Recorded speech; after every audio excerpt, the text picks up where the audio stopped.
Hello, welcome to Vintage Lit. Today, we will be reading a short story from The King in Yellow by Robert W. Chambers. The story is The Repairer of Reputations. Part 1. Toward the end of the year 1920, the government of the United States had practically completed the program, adopted during the last months of President Winthrop's administration. The country was apparently tranquil. Everybody knows how the tariff and labor questions were settled. The war with Germany, incident on that country's seizure of the Samoan Islands, had left no visible scars upon the Republic, and the temporary occupation of Norfolk by the invading army had been forgotten in the joy over repeated naval victories, and the subsequent ridiculous plight of General von Gartenlaub's forces in the state of New Jersey. Cuban and Hawaiian investments had paid 100%, and the territory of Samoa was well worth its cost as a coaling station. The country was in a superb state of defense. Every coast city had been well supplied with land fortifications. The army, under the parental eye of the General Staff, organized according to the Prussian system, had been increased to 300,000 men, with a territorial reserve of 1 million, and 6 magnificent squadrons of cruisers and battleships patrolled the 6 stations of the navigable seas, leaving a steam reserve amply fitted to control home waters. The gentlemen from the West had at last been constrained to acknowledge that a college for the training of diplomats was as necessary as law schools are for the training of barristers. Consequently, we were no longer represented abroad by incompetent patriots. The nation was prosperous. Chicago, for a moment paralyzed after a second great fire, had risen from its ruins, white and imperial, and more beautiful than the white city which had been built for its plaything in 1893. Everywhere good architecture was replacing bad, and even in New York, a sudden craving for decency had swept away a great portion of the existing horrors. Streets had been widened, properly paved and lighted. Trees had been planted, squares laid out, elevated structures demolished, and underground roads built to replace them. The new government buildings and barracks were fine bits of architecture, and the long system of stone quays had completely surrounded the island had been turned into parks which had proved a godsend to the population. The subsidizing of the State Theater and State Opera brought its own reward. The United States National Academy of Design was much like European institutions of the same kind. Nobody envied the Secretary of Fine Arts, either his cabinet position or his portfolio. Secretary of Forestry and Game Preservation had a much easier time, thanks to the new system of national mounted police. We had profited well by the latest treaties with France and England. The exclusion of foreign-born Jews as a measure of self-preservation, the settlement of the new independent black state of Sewanee, the checking of immigration, the new laws concerning naturalization, and the gradual centralization of power in the executive all contributed to national common prosperity. When the government solved the Indian problem, and squadrons of Indian cavalry scouts in native costume were substituted for the pitiable organizations tacked on to the tail of skeletonized regiments by a former Secretary of War, the nation drew a long sigh of relief. When, after the colossal Congress of Religions, bigotry and intolerance were laid in their graves, and kindness and charity began to draw warring sects together, many thought the millennium had arrived, at least in the New World which, after all, is a world by itself. But self-preservation is the first law, and the United States had to look on in helpless sorrow as Germany, Italy, Spain, and Belgium writhed in the throes of anarchy, while Russia, watching from the Caucasus, stooped and bound them one by one.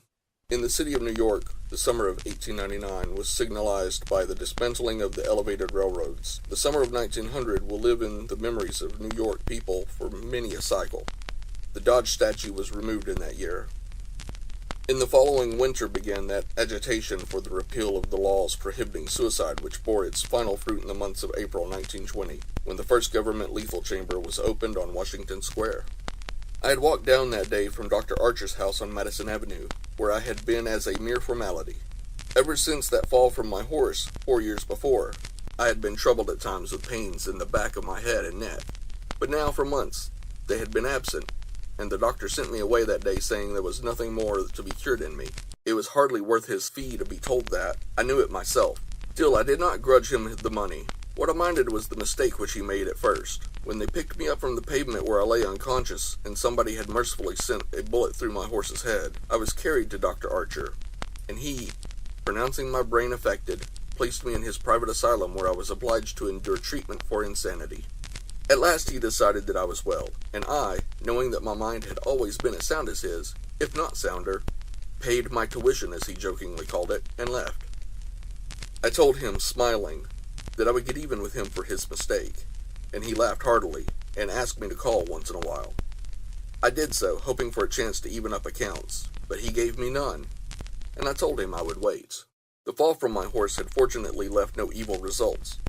On the contrary, it had changed my whole character for the better.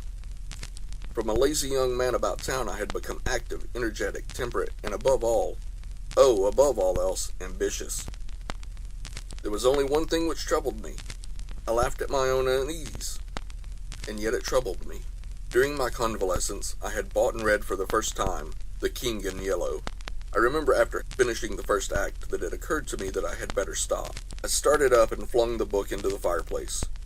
The volume struck the barred gate and fell, open, into the hearth, in the firelight. If I had not caught a glimpse of the opening words of the second act, I should never have finished it. But as I stooped to pick it up, my eyes became riveted to the open page, and with a cry of terror, or perhaps it was of joy so poignant that I suffered in every nerve, I snatched the thing out of the coals and crept shaking to my bedroom, where I read it and reread it, and wept and laughed and trembled with a horror which at times assails me yet. This is the thing that troubles me, for I cannot forget Carcosa, where black stars hang in the heaven, where the shadows of men's thoughts lengthen in the afternoon, when the twin suns sink into the lake of holly, and my mind will bear forever the memory of the pallid mask. I pray God will curse the writer, as the writer has cursed the world with this beautiful, stupendous creation, terrible in its simplicity, irresistible in its truth. A world which now trembles before the King in Yellow. When the French government seized the translated copies which had just arrived in Paris, London, of course, became eager to read it. It is well known how the book spread like an infectious disease, from city to city, from continent to continent, barred out here, confiscated there, denounced by press and pulpit, censured even by the most advanced of literary anarchists. No definite principles had been violated in those wicked pages, no doctrine promulgated, no convictions outraged. It could not be judged by any known standard. Yet, although it was acknowledged that the supreme note of art had been struck in The King in Yellow, all felt that human nature could not bear the strain, nor thrive on words in which the essence of purest poison lurked. The very banality and innocence of the first act only allowed the blow to fall afterwards with more awful effect. It was, I remember, the 13th day of April, 1920, that the first government lethal chamber was established on the south side of Washington Square, between Wooster Street and South Fifth Avenue. The block, which had formerly consisted of a lot of shabby old buildings used as cafes and restaurants for foreigners, had been acquired by the government in the winter of 1898. The French and Italian cafes and restaurants were torn down. The whole block was enclosed by a gilded iron railing and converted into a lovely garden with lawns, flowers, and fountains. In the center of the garden stood a small, white building, severely classical in architecture and surrounded by thickets of flowers. 6 Ionic columns supported the roof, and the single door was of bronze. A splendid marble group of the Fates stood before the door, the work of a young American sculptor, Boris Yavin, who died in Paris when only 23 years old. The inauguration ceremonies were in progress as I crossed University Place and entered the square. I threaded my way through the silent throng of spectators, but was stopped at 4th Street by a cordon of police. A regiment of United States Lancers were drawn up in a hollow square round the lethal chamber. On a raised tribune facing Washington Park stood the governor of New York, and behind him were grouped the mayor of New York and Brooklyn, the inspector general of police, the commandant of the state troops, Colonel Livingston, military aide to the President of the United States, General Blunt, commanding at Governor's Island, Major General Hamilton, commanding the garrison of New York and Brooklyn, Admiral Buffby of the fleet in the North River, Surgeon General Lansford, the staff of the National Free Hospital, Senators Wise and Franklin of New York, and the Commissioner of Public Works. The tribune was surrounded by a squadron of hussars from the National Guard. The governor was finishing his reply to the short speech of the Surgeon General. I heard him say, "The laws prohibiting suicide and providing punishment for any attempt at self-destruction have been repealed. The government has seen fit to acknowledge the right of man to end an existence which may have become intolerable to him through physical suffering or mental despair. It is believed that the community will be benefited from the removal of such people from their midst.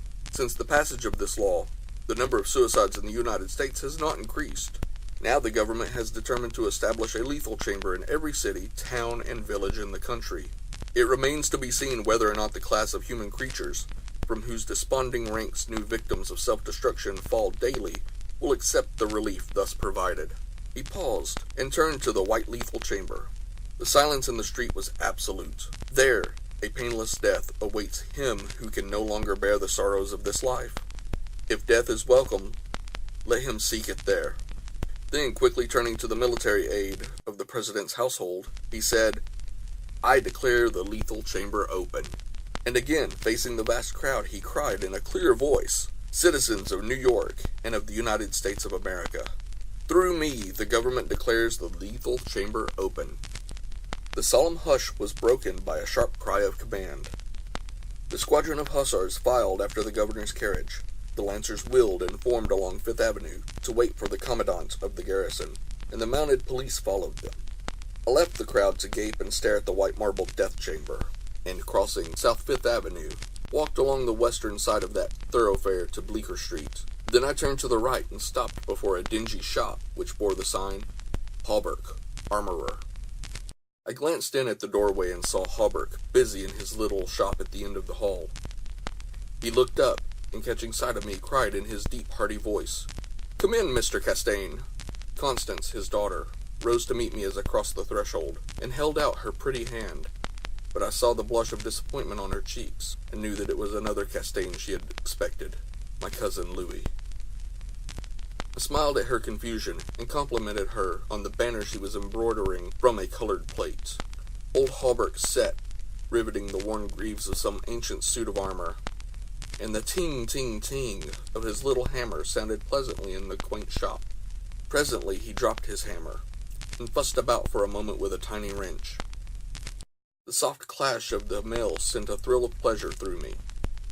I loved to hear the music of steel brushing against steel, the mellow shock of the mallet on thigh pieces, and the jingle of chain armor. That was the only reason I went to see Hawberk. He had never interested me personally, nor did Constance, except for the fact of her being in love with Louis. This did occupy my attention, and sometimes even kept me awake at night, but I knew in my heart that all would come right, and that I should arrange their future as I expected to arrange that of my kind doctor, John Archer. However, I should never have troubled myself about visiting them just then, had it not been, as I say, that the music of the tinkling hammer had for me this strong fascination. I would sit for hours, listening and listening, and when a stray sunbeam struck the inlaid steel, the sensation it gave me was almost too keen to endure. My eyes would become fixed, dilating with a pleasure that stretched every nerve, almost to breaking, until some movement of the old armorer cut off the ray of sunlight. Then, still thrilling secretly, I leaned back and listened again to the sound of the polishing rag, swish, swish, rubbing rust from the rivets. Constance worked with the embroidery over her knee, now and then pausing to examine more closely the pattern in the colored plate from the Metropolitan Museum. "Who is this for?" I asked. Hawberk explained that in addition to the treasures of armor in the Metropolitan Museum, of which he had been appointed armorer, he also had charge of several collections belonging to rich amateurs. This was the missing greave of a famous suit which a client of his had traced to a little shop in Paris on the Quai d'Orsay. He, Hawberk, had negotiated for and secured the greave, and now the suit was complete. He laid down his hammer and read me the history of the suit, traced since 1450 from owner to owner until it was acquired by Thomas Stainbridge. When his superb collection was sold, the client of Hawberk's bought the suit, and since then the search for the missing greave had been pushed until it was, almost by accident, located in Paris. "Did you continue the search so persistently without any certainty of the greave being still in existence?" I demanded. "Of course," he replied coolly. Then, for the first time, I took a personal interest in Hawberk. "It was worth something to you," I ventured. "No," he replied, laughing. "My pleasure in finding it was my reward." "Have you no ambition to be rich?" I asked, smiling. "My one ambition is to be the best armorer in the world," he answered gravely. Constance asked me if I had seen the ceremonies at the Lethal Chamber. She herself had noticed cavalry passing up Broadway that morning, and had wished to see the inauguration. But her father wanted the banner finished, and she had stayed at his request. "Did you see your cousin, Mr. Castaigne, there?" she asked with the slightest tremor of her soft eyelashes. "No," I replied carelessly. "Louis's regiment is maneuvering out in Westchester County." I rose and picked up my hat and cane. "Are you going upstairs to see the lunatic again?" laughed old Hawberk. If Hawberk knew how I loathed the word lunatic, he would never use it in my presence. It rouses certain feelings within me, which I do not care to explain. However, I answered him quietly. "I think I shall drop in and see Mr. Wilde for a moment or two." "Poor fellow," said Constance, with a shake of the head. "It must be hard to live alone year after year, poor, crippled, and almost demented. It is very good of you, Mr. Castaigne, to visit him as often as you do." "I think he is vicious," observed Hawberk, beginning again with his hammer. I listened to the golden tinkle on the greave plates. When he had finished, I replied, "No, he is not vicious, nor is he in the least demented.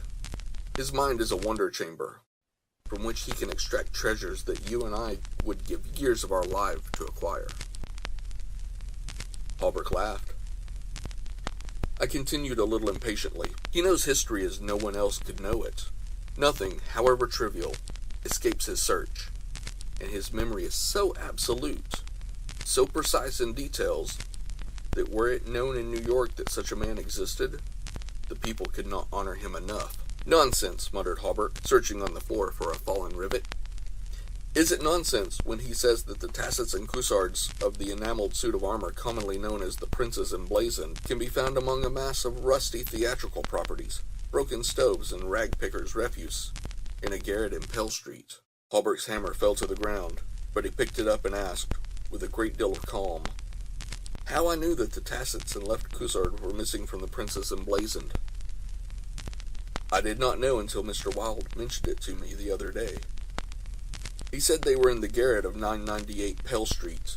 "Nonsense," he cried, but I noticed his hand trembling under his leathern apron. "Is this nonsense, too?" I asked pleasantly. "Is it nonsense when Mr. Wilde continually speaks of you as the Marquis of Avonshire, and of Miss Constance?" I did not finish, for Constance had started to her feet with terror written on every feature. Hawberk looked at me and slowly smoothed his leathern apron. "That is impossible," he observed. "Mr. Wilde may know a great many things. About armor, for instance, and the Prince's Emblazoned," I interposed, smiling. "Yes," he continued slowly. "About armor also, maybe. But he is wrong in regard to the Marquis of Avonshire, who, as you know, killed his wife's traducer years ago, and went to Australia, where he did not long survive his wife." "Mr. Wilde is wrong," murmured Constance. Her lips were blanched, but her voice was sweet and calm. "Let us agree, if you please, that in this one circumstance, Mr. Wilde is wrong," I said. That is part 1 of The Repairer of Reputations. If you would like to hear more, please click like and subscribe to this channel. And if you have any suggestions for other stories or books you would like to hear, please leave a comment down below. Thank you.